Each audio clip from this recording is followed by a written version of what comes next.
Huwag mong konsintihin ang anak mo sa pagiging tamad. Turuan mo siya para maging matagumpay sa buhay niya. Kung hindi mo ituturo sa anak mo kung paano magsumikap, habang buhay yan na nakaasa sa'yo. Kaya ikaw dapat ang mag-lead para maging successful ang anak mo. Huwag mong hayaan na patambay-tambay lang. Huwag mong hayaan na nagbibisyo. Wala na ngang kinikita, puro pagastos. Hindi pa nakakatulong. Turuan mo siya kung paano kumita ng pera.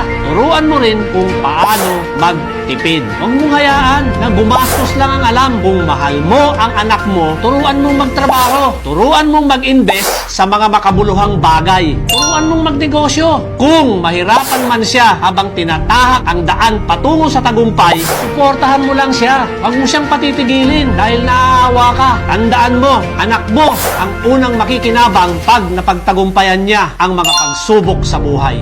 Real talk lang, mga ma'am sir, hindi pang habang buhay na nasa tabi ka ng mga anak mo. Darating ang araw na magkakahiwalay kayo. Sikapin mong mag-iwan ng mga aral na ikapagtatagumpay niya sa kanyang buhay dahil para yan sa kanyang kinabukasan.